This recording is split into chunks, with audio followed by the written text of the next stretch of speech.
Investidores, tudo bem? Pessoal, vamos trabalhar aqui hoje algo extremamente importante para você fazer um investimento de longo prazo, você criar um mecanismo de proteção no seu portfólio.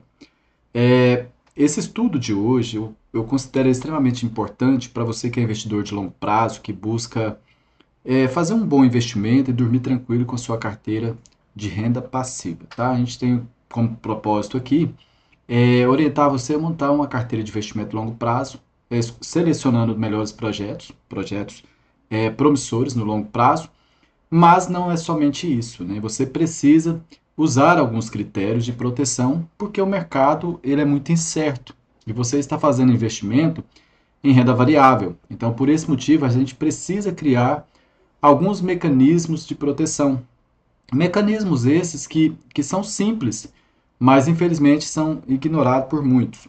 Então aqui eu vou trazer para vocês aqui algumas sugestões, vou dar 7 dicas para vocês aqui, algo que eu utilizo muito no meu portfólio, para que você possa também colocar em prática, né, se é que já não esteja colocando, ou se não está colocando, você vai entender, espero que você entenda a partir desse estudo de hoje, ok? Então você que não é inscrito no meu canal, você fique à vontade, se inscreva, para você não perder nenhuma atualização, deixa seu like aí, sua curtida, seu comentário.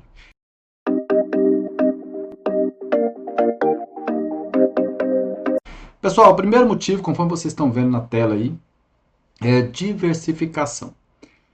Muitas pessoas confundem diversificação e fazem investimento no mesmo setor. Então, nós temos aqui que deixar alguns alertas para você, né? Então, a gente precisa ter empresa altamente descorrelacionada, tanto no mercado doméstico, no Brasil, quanto nos Estados Unidos, tá? Então, assim, a gente vai entender isso, a gente vai entender que você precisa colocar em setores, às vezes a pessoa tem ali 4, 5 ativos do mesmo setor. Às vezes é setor bancário, consumo, energia, saúde. Então acontece, você não pode colocar no mesmo setor. Você precisa diversificar, tá bom? Outra questão é a questão geográfica. Eu acabei de falar para vocês. Brasil e exterior buscando a proteção cambial. O ano passado nós tivemos uma valorização muito eficiente do dólar e no longo prazo o dólar ele tende a ter essa tendência de alta constante, né? Isso vai proteger o seu patrimônio com relação à inflação do Brasil, desvalorização da nossa moeda interna. Então você precisa entender esse mecanismo de proteção, tá? Então vamos lá. Por modelo de negócio, você pode diversificar, né? De forma defensiva, crescimento previsível e buscar empresas também geradoras de caixa. Importante que você entenda que a diversificação, pessoal, não é você encher o seu portfólio, aí você vai estar pulverizando o seu portfólio de ações. Você vai buscar independência de risco. Então não é quantidade de ações. Então você vai administrando isso e essa diversificação, que fique claro, ela vem no longo prazo. Aqui, por exemplo, aqui, ó, quando a gente pega aqui um exemplo de diversificação, né? Olha aqui, ó, nós temos aqui Itaú, nós temos a Taesa, nós temos Hapvida. Então nós temos aqui um banco, setor de energia, e nós temos aqui o setor de saúde. Isso aqui é uma baixa correlação, né, dos setores. Isso é uma diversificação. Aqui você pega aqui do mesmo risco, então você pega essas 3 empresas são dos setores educacionais. Então, se você colocar no seu portfólio a mesma empresa, se tiver alguma medida legal que seja baixada, alguma norma que seja aplicada com relação a essa empresa, questão de inadimplência. Então, assim, você precisa diversificar e fazer uma boa gestão e diversificar realmente em setores diferentes, tá? E você diversificar também geograficamente, ok? Então, que essa parte aqui fica claro que você, investidor de longo prazo, não pode ignorar. Outra questão que eu defendo bastante aqui com vocês é a margem de segurança, né? A gente usa muito margem de segurança aqui de Graham. A margem de segurança de Benjamin Graham, ela tem mais a ver em perder menos, né? Porque quando você se protege, você opera com margem de segurança, surge um caso novo, alguma situação, você está protegido, a ação vai ajustar e você está protegido. No longo prazo, aquela empresa que tem lucro por ação negativo, um PL negativo, ela não entra nesse cálculo de Graham, então já é uma proteção. E de tempos em tempos, você vai fazer essa atualização dessa margem de segurança e você vai perceber que ela vai subindo ou descendo. Se ela continuar subindo, logicamente seu preço médio vai subir, porque o ativo está melhorando os seus fundamentos. E se ela cair, se ela diminuir o valor intrínseco, vai acontecer de você perceber que o ativo está tendo perda de valor intrínseco com relação aos seus resultados operacionais. Então, comprar ativo abaixo do valor intrínseco, eu considero uma proteção. Não pagar muito caro por crescimento. Por exemplo, a gente tinha aqui agora a VEG, estava sendo pago 72 vezes o seu lucro, né? E agora o PL dela está 32. Então você pode aguardar que o momento oportuno para você alocar naquele ativo, ele vai aparecer, tá? Com isso você vai proteger o seu patrimônio, reduzir o risco de queda permanente, dar um colchão psicológico financeiro em crises, né? Permitir errar em tese sem destruir capital. O que acontece? Preço, como diz o Warren Buffett, preço é o que você paga. No caso aqui a gente adaptou margem de segurança é o que te protege. Então, não ignore margem de segurança. Eu tenho aqui alguns exemplos para vocês. Hoje o Banco do Brasil está negociando abaixo da margem de segurança do valor intrínseco. Deixa eu colocar aqui para você. Aqui também eu tenho essa proteção de preço teto, que você já conhece muito bem, você que já está mais tempo acompanhando o meu trabalho. E nós temos aqui o valor intrínseco de Graham de R$ 62, né? E o Banco do Brasil, especificamente falando, nós temos outras proteções, que você também pode conferir aí. Por exemplo, aqui, ó, nós temos aqui preço sobre valor patrimonial, né? Nós temos aqui, ó, preço sobre valor patrimonial está sendo negociada abaixo da média de 1,26, né? Então está sendo negociada 0,70. Então nós já temos uma margem de segurança aqui, né? Nós temos um PL que já chegou ali, ele está abaixo da sua média, né? Já chegou a bater aqui, ó, quase 15 vezes, então ele está abaixo da sua média. Aqui ele ficou bem abaixo, tá vendo? Aqui ele ficou, deixa eu ver aqui, olha lá, o PL ficou 3 vezes o lucro, sendo que aqui já estava 14 vezes o lucro. Então essas questões você precisa ponderar e olhar com bastante atenção, ok? E aqui nós temos uma empresa que está sendo negociada acima da margem de segurança, que são essas outras aqui, tá bom? Lembrando que aqui não é indicação de compra e venda, tá, pessoal? Isso aqui é meramente educacional. Bom, vamos aqui para o item 3. Então, nós vamos recapitular aqui. Nós falamos de diversificação, nós falamos margem de segurança, certo? Agora vamos falar do fluxo de caixa descontado. O fluxo de caixa descontado, pessoal, o que acontece? Muitas pessoas usam o fluxo de caixa descontado para ter ali, já comprar com uma margem bacana, para você ter ali um potencial de ganho de capital no longo prazo. Não deixa de ser uma margem de segurança, porque o fluxo de caixa descontado, ele traz o fluxo de caixa futuro para o valor presente e ali ele faz uma estimativa de quanto aquele ativo vale de acordo com esse fluxo, que pode ser atualizado para mais ou para menos no decorrer dos anos, né?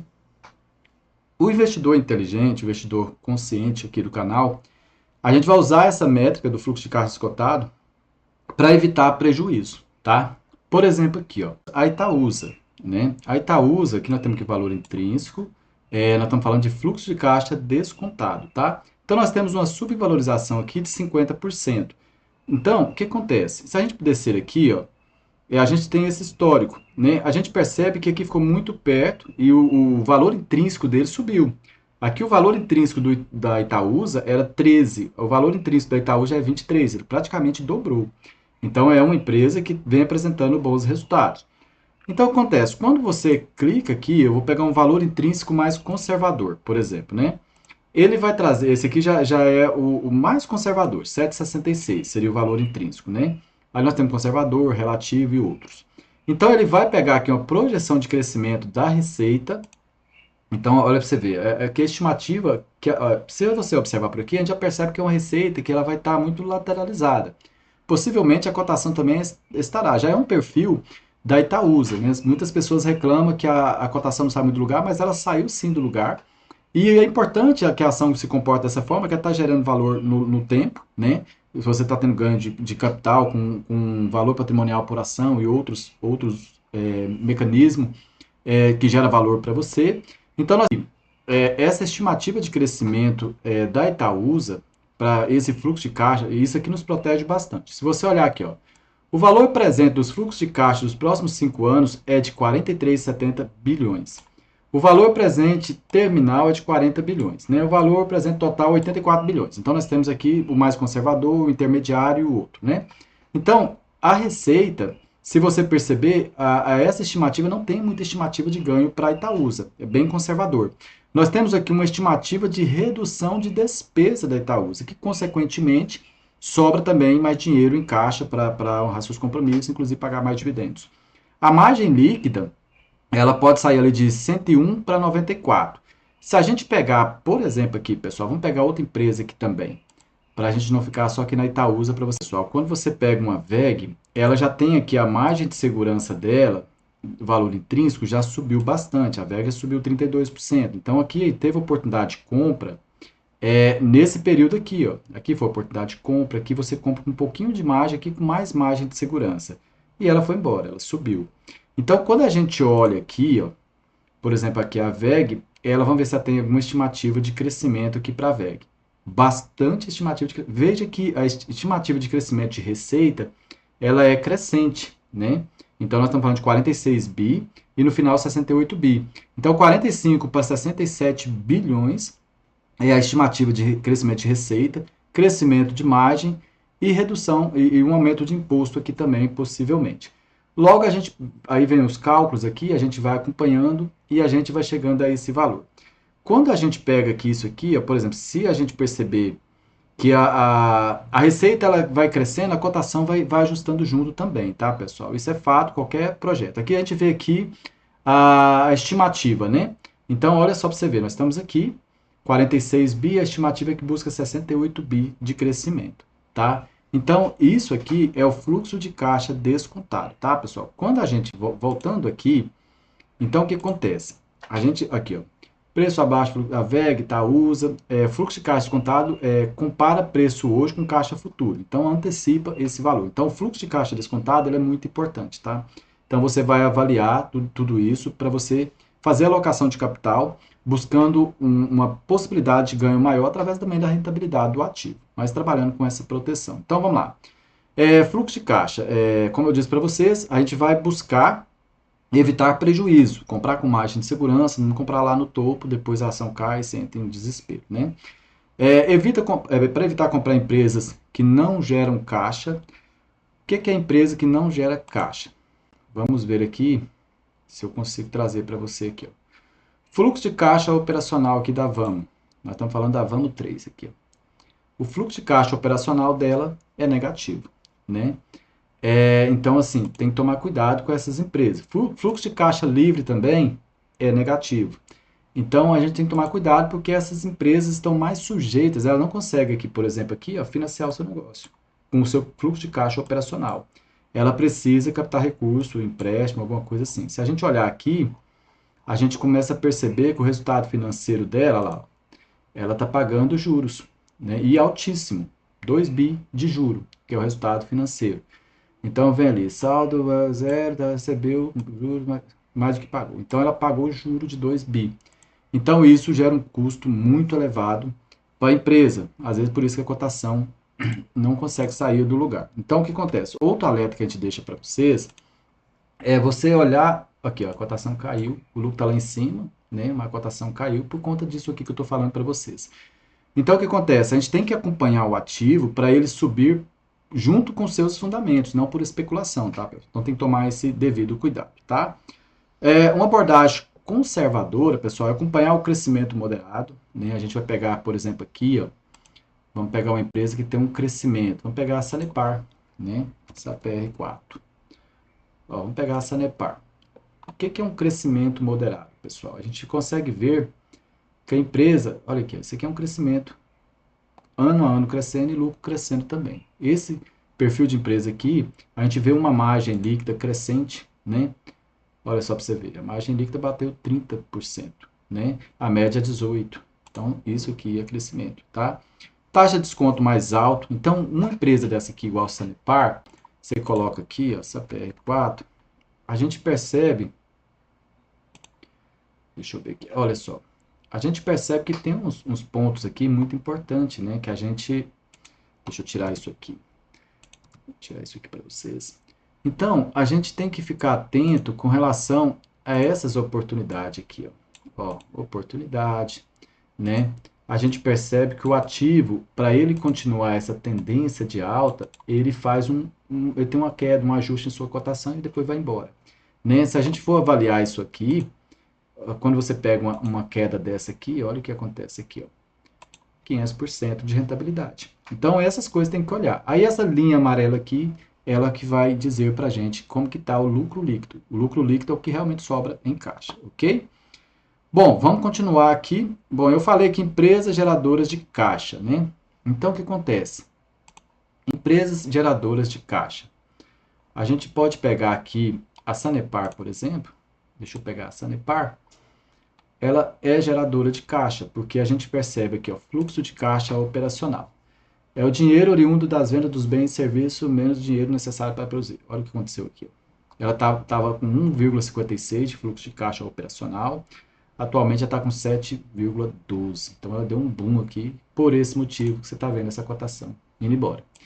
Então você busca empresa que gera caixa, porque se ela gera caixa, ela gerou aqui, ó, ela gerou 7,12 bi, e ela teve um custo de 2,3 bi, e aí ela vai indo, vai deduzindo sobre o fluxo de caixa livre, né?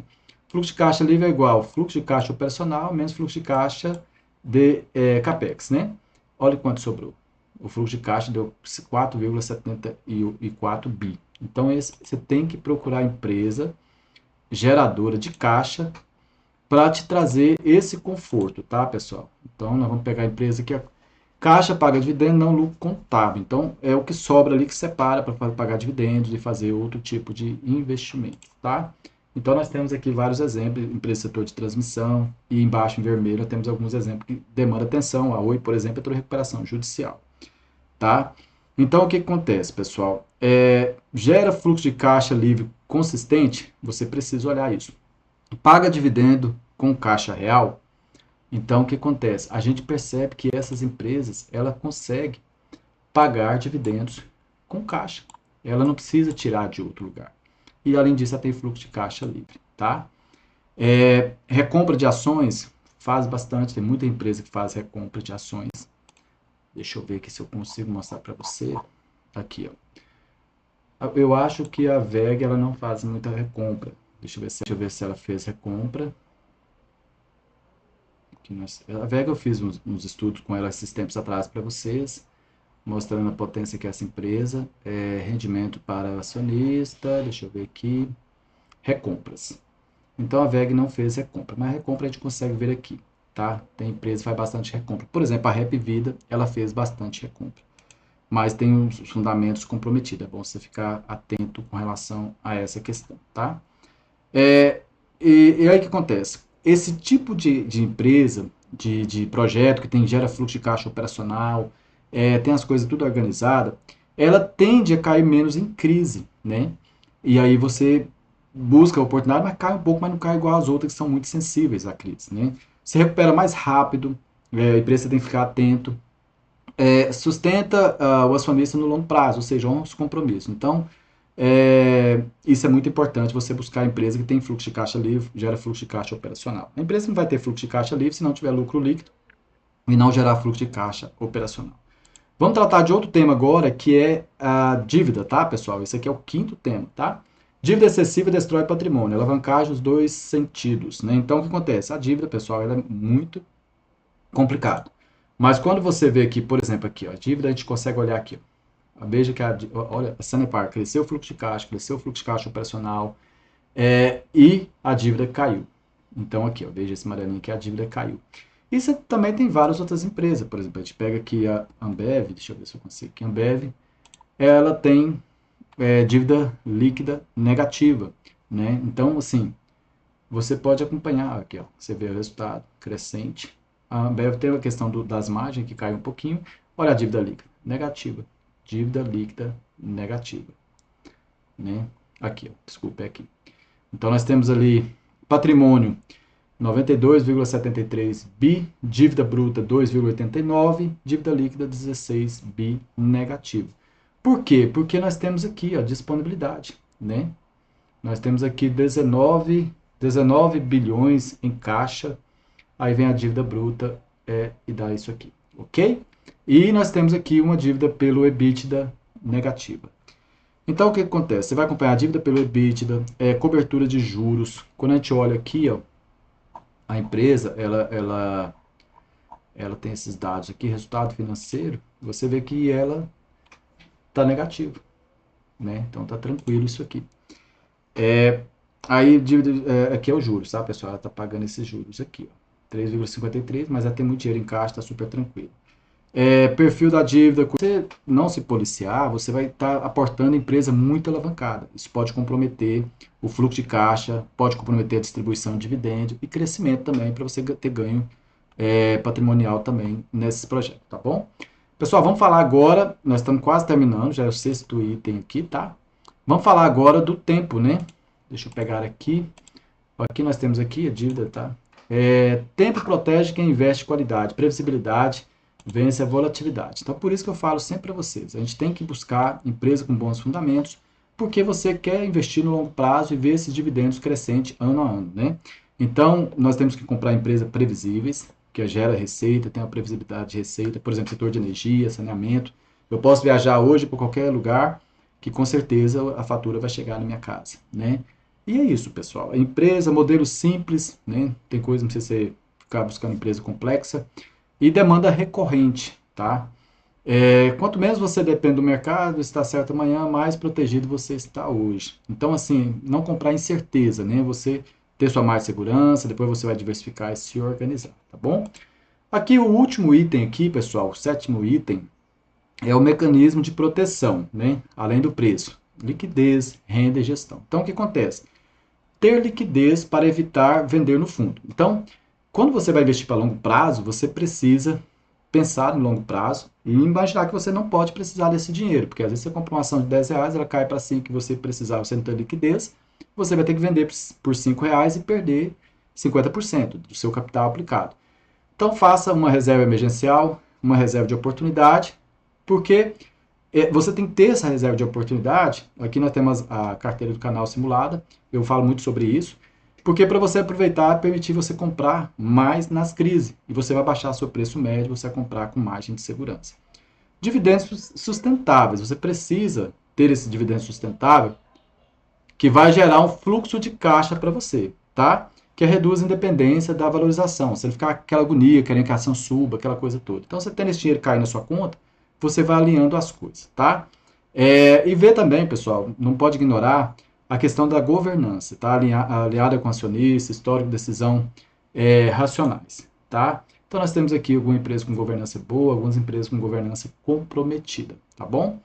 Pessoal, é isso que eu quis trazer para vocês aqui. Eu espero ter ajudado nesses 7 tópicos aí para vocês. É muito importante, a gente não pode ignorar, porque as pessoas querem investir, mas querem ganhar dinheiro muito rápido na bolsa. Então, você tem que ter algum cuidado para fazer essa alocação de capital, ok? Então, vou ficando por aqui, pessoal. Se você gostou, tem algum comentário, alguma observação, deixa aqui no like. Muito obrigado pela sua atenção, pessoal. Um abraço.